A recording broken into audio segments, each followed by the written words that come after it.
Okay, good day, guys. First of all, let's think about one question. Um, if we compare Australia to a small village with 100 people, what will it be like? According to Australian Bureau of Statistics 2017, 3.9 of the 100 would be originated from Britain, and 2.2 would be from China, 1.9 would be from India, and one person would be from Philippines. According to the statistic, the most frequently used language would be English, which accounts for 72.7%, and second, it would be Mandarin, which occupies 2.5%. Next comes to Arabic, which occupies 1.4%. And fourthly, that would be Cantonese, which accounts for 1.2%. As we all know, globalization brings people together and sends them to different communities. As a matter of fact, schools have just a similar constitution of population to Australia. Now let's look at Glen Waverley Secondary College as an example. Currently, I'm teaching Chinese and EAL in Glen Waverley Secondary College. This college offers a comprehensive education to about 2,000 students speaking over 50 languages from more than 40 countries. So among the students, some students are indigenous, some students are Australian-born second generations, and some students are from English-speaking countries such as United States, United Kingdom, and etc. Of course, there are also many students from China, India, Korea, Philippines, Japan, Vietnam, Malaysia, and so forth. There are some values in Glen Waverley Secondary College, and three of them are very essential. First of all, is valuing diversity and learning to live together. To fulfill this creed, the college provides classes not only in a variety of languages, including Italian, French, Chinese, allowing students in Year 7 to study, but also of strengthened English programs for weaker English speakers in conjunction with the nearby language centers. The next value is embracing lifelong learning. And last but not least is creating personal futures. So these are the three values of Glen Waverley Secondary College, from which we can see the college really value diversity and multilingualism a lot. Glen Waverley Secondary College is a growing body of international students from different backgrounds which share the same resources under one sole education system, in which many students and teachers might find it difficult to maintain the best result of education. It is evident that with college accepting increasing number of multilingual students, current monolingual education structures do not fit enough. Now let's look at language education in the college. In terms of language education, the school provides classes in more than 40 languages, allowing students to reach VCE level.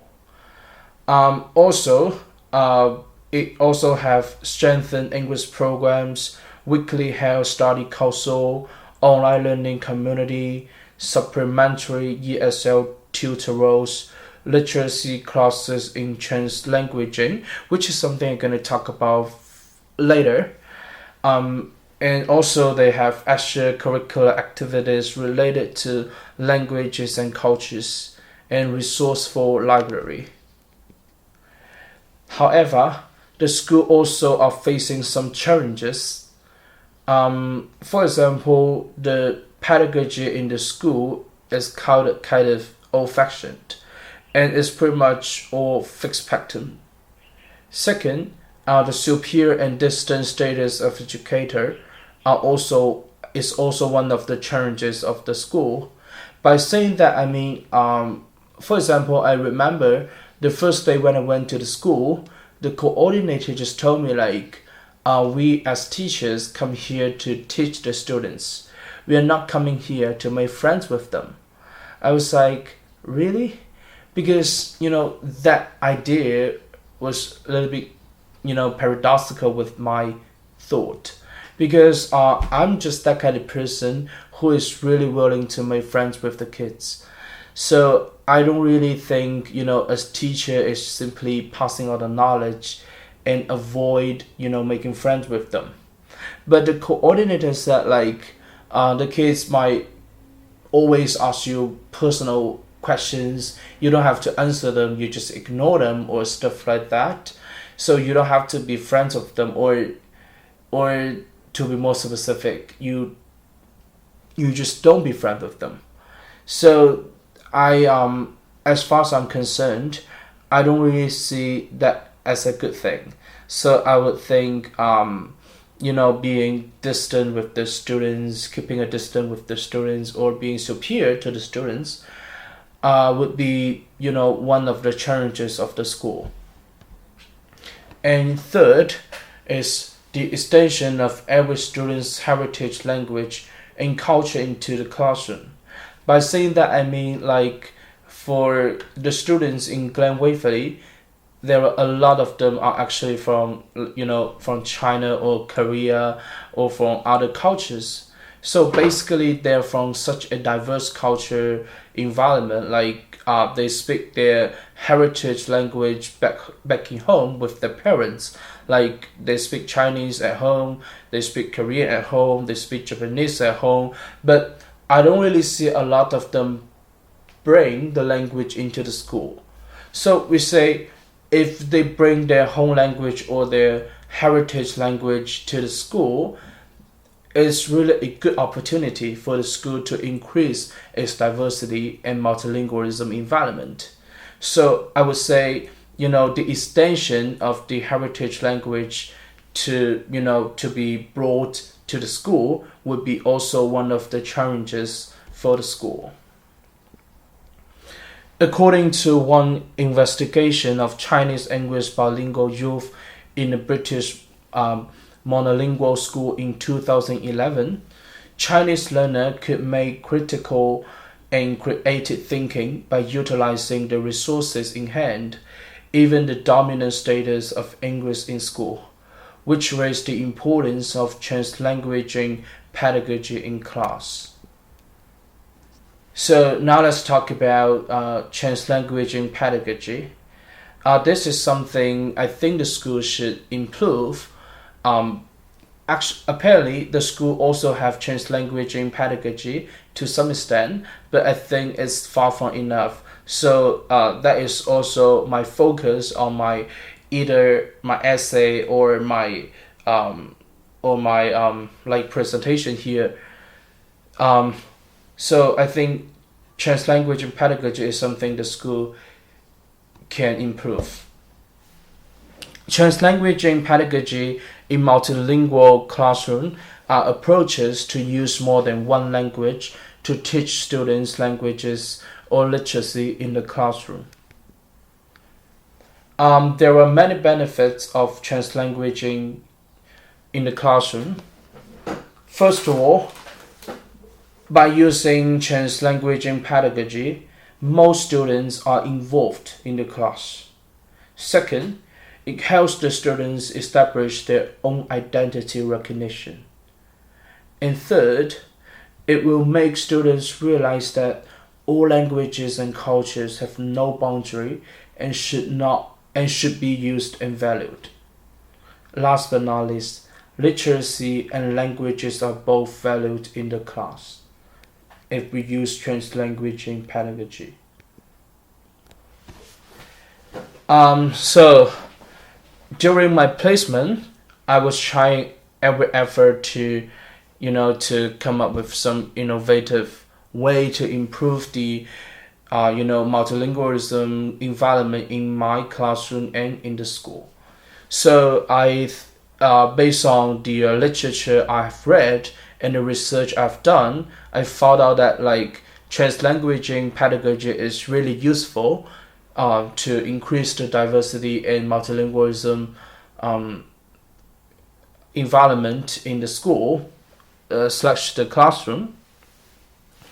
So so that then I come up with an activity, and then I went to my mentor and I asked her like whether it's okay for me to adopt Chinese language and pedagogy in my teaching in my class, and she was like, yes, why not? Actually, she was really supportive of what I come up with. So in my lesson plan, I decide 4 stages. Stage 1, I would ask the students to draw a map of his or her own country or city.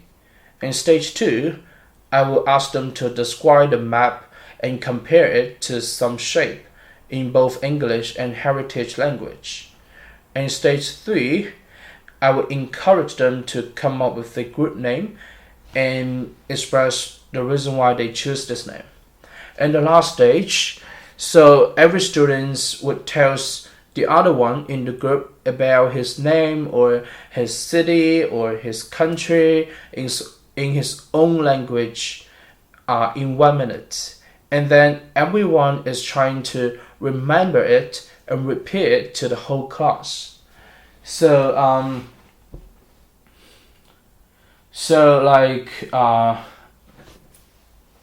getting the permission of my mentor, I finally applied this in my year 7 students. So in the first literacy class, I asked the students to draw a map of their own country and their city as the first assignment, and then they're supposed to bring it back to the class on the next day. So on the second day, I was really amazed to see how excellent their drawings are and how different their hometowns are. So by comparing different hometowns to some certain shape or pattern in both English and heritage language, most students got to know various places and countries generally or briefly from their classmates. And then students were divided into 4 groups. They had 2 minutes to discuss and decide their group names. At the very beginning, students within a group were very active to name their group. And the discussion among it was kind of like, a mixture of different languages and postures. So within the given time, each group finally decided their name. And I found out that the creativity, innovation, and inclusiveness of the students are so apparent in. So I found out the creativity, innovation, and inclusiveness of the students during that time. Some of them use different languages to give the name to their groups, and some were just a phrase made up by words from different languages as well. So and then the activity began. So the activity goes like this. Student A tells student B about his name and hometown in his heritage language or dialect, and then B tells C, and then C tells D, and finally D tells A. All talks should be finished within 1 minute, and then all 4 students are going to tell the whole class what his classmate's name and hometowns are. So this is not easy for Year 7 students to remember how to pronounce in other languages or dialects within 1 minute.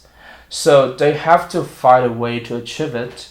I noticed that some prefer to speak it again and again after he had done his part of whispering. Some would like to write down the spelling in his own language to remember it. And some ask the speaker again and again to correct his pronunciation. During that minute, the class was full of clamor, but I saw it as the activeness and eagerness of every student who wanted to share his heritage treasure with his peers. It was the process of communication and mutual reference. Um, the interest of learning and accepting new ideas and knowledge sprang from this. After a while, the students' passion just maintained. I could even hear some students asking the students next to her how to pronounce his own name in another language. So basically, their passion just maintained, and they were so excited and they loved this game. And even though I am a teacher of the class, I also learn a lot from them about some basic pronunciation of the language or dialects, some common words used in everyday life and in some languages and dialects, and some straightforward knowledge of history and geography and so on and so forth. Therefore, by applying translanguage in pedagogy, all individuals involved can attain something, including knowing more different background information, getting familiar with some new vocabularies, improving understanding of features of different languages, having more courage to present valuable content to others, and better getting along with people from all corners of the world. So, in a nutshell, translanguage in pedagogy is really useful and is one of the area of innovation in the school that the school should really looks on. Here are some pictures from the students drawing. So it's different shape of their hometowns, including Guangdong, which is a part of China, Fujian, also part of China, Heilongjiang, which is kind of like a dinosaur. And also some students are from Korea and India. So they were just basically drawing the pictures of representing their hometowns. Finally, by the end of the presentation, I would like to raise some questions for all of us. So, how can teachers bring multi-language into a classroom without the erosion of the dominant language, for example, English? So by saying that, it's how can we try our best to embed, to apply as many languages as possible in the classroom, but we still do not decrease the English ability for the students. And my second question is that how can teachers extend the fruit of multilanguage in pedagogy to students' daily life? So it's how can we actually apply this in our everyday life? How can we connect the classroom context to the authentic learning, to the everyday life learning? So this is the references I have done for my presentation. Yep. So thank you for listening. Thank you so much.